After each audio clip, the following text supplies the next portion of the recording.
Bonjour Anne, aujourd'hui nous allons parler d'atopie. C'est une dermatose extrêmement importante qui touche 2,5 millions de patients. Vous avez raison Pierre, c'est un vrai problème de santé publique. On a 1 à 2 millions d'enfants atteints en France et 2 à 3 millions d'adultes. On a des milliers de consultations par an qui sont dédiées à la dermatite atopique. C'est une pathologie qui démarre plutôt dans la petite enfance, avant 5 ans, voire même avant 1 an, mais on a bien sûr des cas qui se déclarent uniquement à l'âge adulte. Anne, pouvez-vous s'il vous plaît nous expliquer en quelques mots la physiopathologie de la dermatite atopique?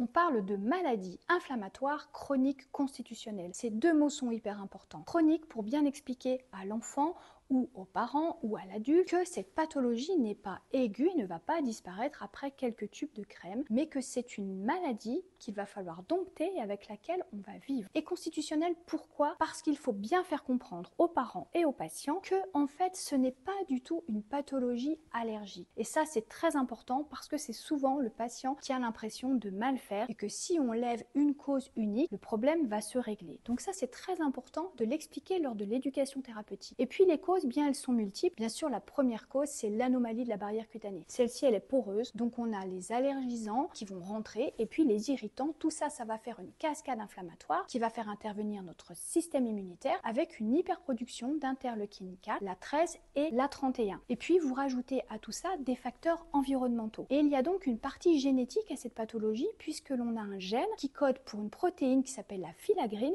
et qui va être défectueux. Et cette protéine, elle rentre dans la constitution du ciment intercellulaire. Anne, s'il vous plaît, pouvez-vous nous parler un peu plus précisément de cette barrière cutanée car c'est ce qui nous intéresse particulièrement chez Codexial. Eh bien Pierre, je vais vous donner une image très simple que les dermatos on a l'habitude d'utiliser avec les enfants mais également avec les adultes. Imaginez que votre épiderme est en fait un mur de briques mais le ciment est défectueux. Donc il se passe quoi? Les allergènes, les irritants rentrent à l'intérieur et dans votre peau vous avez toute une armada de petits soldats qui va réagir contre cette agression. Il va y avoir une inflammation, c'est ce qui est responsable de la rougeur. Et ensuite, eh bien forcément, comme le mur est défectueux, l'eau va s'évaporer. Donc vous allez avoir une peau qui va devenir sèche. Vous allez la gratter. Plus vous allez la gratter, plus elle va s'épaissir. Plus elle s'épaissit, plus elle gratte. Vous ajoutez à tout ça le staphylocoque doré qui rentre sur votre peau, qui colonise et lui-même a la capacité de faire des trous dans votre peau. Donc en fait, la dermatite atopique, c'est vraiment un cercle vicieux dans lequel vous rentrez. Eh bien, c'est pour cela que chez Codexial, nous avons eu à cœur de travailler une base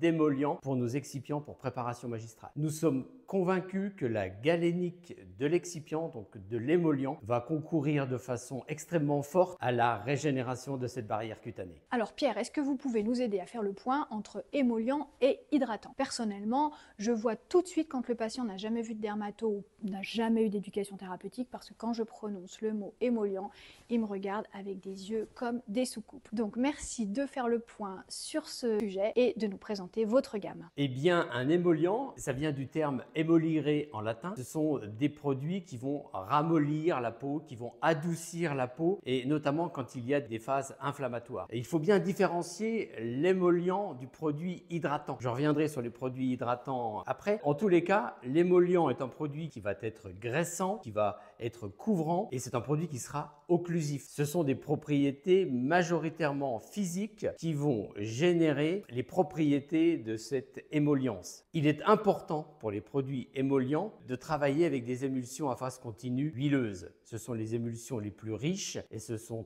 elles qui vont avoir le caractère occlusif le plus important. L'émollient a deux propriétés physiques importantes. La première, c'est que grâce à l'occlusion qu'il génère, il va diminuer le flux de vapeur d'eau qui va traverser la peau. Il va donc contenir l'eau dans la peau. La deuxième propriété, c'est que grâce à sa teneur en lipides, grâce à la richesse des lipides qu'il va apporter, il va favoriser la régénération de la barrière cutanée. L'hydratant, à la différence de l'émollient, c'est un produit qui va contenir des molécules qui vont être ce qu'on appelle hygroscopiques. Elles vont fixer les molécules d'eau dans la peau. Je pense à l'urée, je pense à l'acide hyaluronique, je pense à l'acide lactique, à la glycérine. Ces molécules sont des molécules hydratantes. Elles sont contenues dans des produits que l'on qualifiera d'hydratants parce qu'ils vont maintenir les molécules d'eau dans la peau. Merci beaucoup Pierre pour ces précisions qui me paraissent vraiment indispensables. Mais alors maintenant, comment choisit-on la galénique de nos émollients? Pour faire une préparation magistrale pour soigner l'atopie, notamment la sécheresse cutanée et la réparation de la barrière cutanée, il faut prendre un excipient qui va donner une préparation magistrale qui sera bien tolérée par le patient. Première chose, la majorité des produits doivent être employés dans l'atopie, doivent être des produits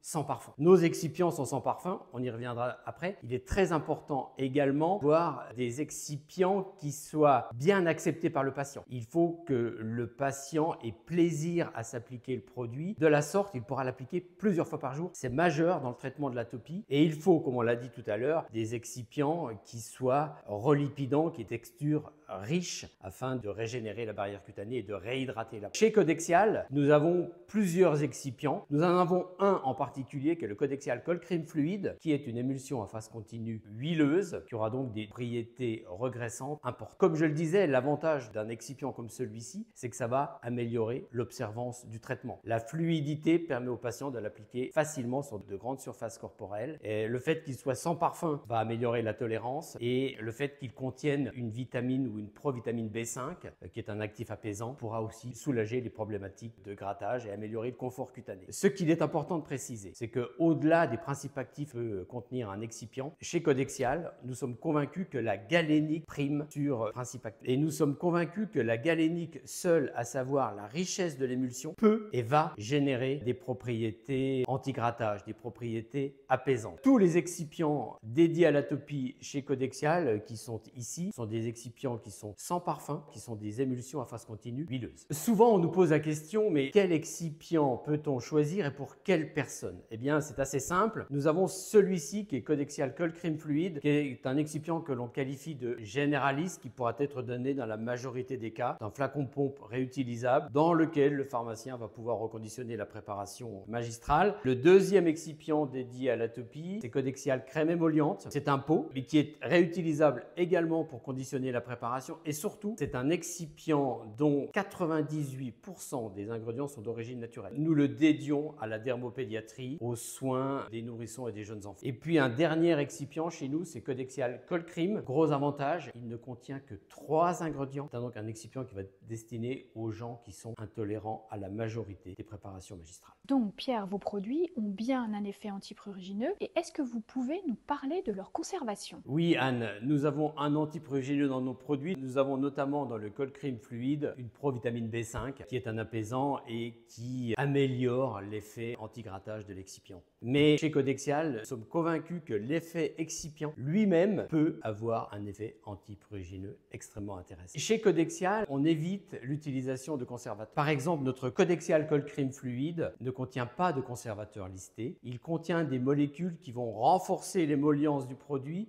et qui indirectement vont protéger la formule de la prolifération bactérienne. Surtout, ce qui est important, c'est que comme ces produits, celui-là en particulier, ont une teneur en lipides extrêmement importante, les bactéries auront du mal à se développer. Un autre exemple, Codexial Cold Cream, pas de conservateur listé, pas de molécules apparentées à des conservateurs. Ce produit s'auto-conserve de par une teneur en eau extrêmement faible, moins de 10% d'eau. Les bactéries ont beaucoup de mal à se développer dans ce genre de produit qui finalement s'auto-conserve. Est-ce que vous pouvez nous rappeler, Pierre, s'il vous plaît, comment on prescrit une préparation magistrale et la modalité de remboursement? On est d'accord que dans cette indication de dermatite atopie, les émollients sont remboursés. Oui, ces préparations sont prises en charge. Pourquoi? Parce que l'atopie, quand elle est généralisée et sévère, demande un soin particulier, notamment l'utilisation d'émollients. Elle est remboursée car sans ces émollients, eh bien, le patient verrait ses crises se renouveler de façon incessante. Il faut bien différencier l'atopie sévère de la petite crise d'eczéma qui passe spontanément. Donc, elle est remboursée dans l'atopie sévère. Je précise une chose, quelqu'un qui a une sécheresse cutanée simple n'aura pas de remboursement pour une préparation magistrale. Le remboursement est réservé aux problématiques strictement médicales avec un caractère de sévérité. Et j'ajoute,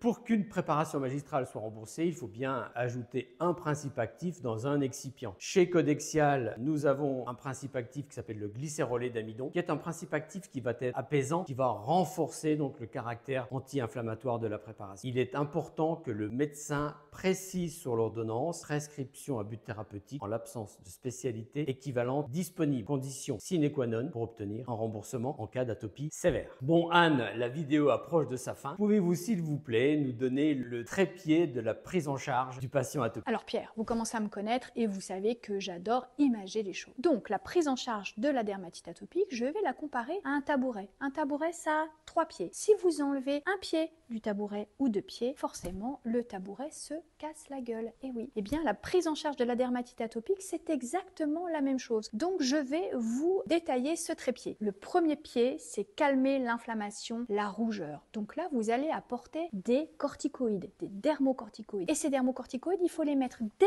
le début de la poussée et jusqu'à la fin. Ensuite, le deuxième, on l'a revu, eh bien, c'est bien sûr réparer la barrière cutanée parce que c'est par là que le problème commence. Et donc, ce sont des émollients matin et soir en continu, même pendant la poussée et je dirais même surtout en dehors de la poussée. Et le troisième pied, eh bien, ce sont les règles hygiéno-diététiques. Lavez-vous avec des surgras, surtout pas de savon qui moussent et qui ont un pH non adapté. Prenez des douches de moins de 5 minutes, pas plus de 37 degrés, une alimentation diversifiée, faites du sport, bon sommeil et pas trop de stress. Et surtout, évitez les antiseptiques et les antibiotiques quand vous n'en avez pas absolument besoin. Voilà le fameux trépied qui a besoin vraiment d'être implanté au sol pour avoir une bonne prise en charge de votre dermatite atopique. Une question que la majorité des patients se pose. Ma crise d'atopie, ma crise d'eczéma est passée. Est-ce que je dois encore utiliser des émollients, s'il vous plaît? Vous soulevez là, Pierre, un vrai sujet. En fait, très souvent, les patients, ils calment la poussée en mettant les dermocorticoïdes, les émollients, et puis ensuite, quand ils vont mieux, ils arrêtent. C'est là qu'en fait, ils commettent une grosse erreur. On a vu, et on a dit et redit que c'était une anomalie de la barrière cutanée qui était constitutionnelle. Donc après la poussée, votre barrière cutanée ne va pas s'améliorer toute seule. Donc il va falloir la réparer en continu. Et c'est surtout après la poussée, au final, qu'il faudra continuer les émollients matin et soir. Si vous êtes un bébé, c'est 3 pompes matin, 3 pompes soir, équivalent. Si vous êtes un enfant, c'est 6 matins, 6 soirs. Et un adulte, c'est 9 matins, 9 soirs. Ça fait des grandes quantités. Et ça, c'est hyper important de ne pas relâcher au moment où vous allez mieux. Et c'est ce qui va faire que vous allez décaler dans le temps le nombre de poussées et que vous allez diminuer la consommation de corticoïdes. Parce que l'ennemi numéro 1 de la prise en charge de la dermatite atopique, c'est la corticophobie. Les patients ont peur des corticoïdes.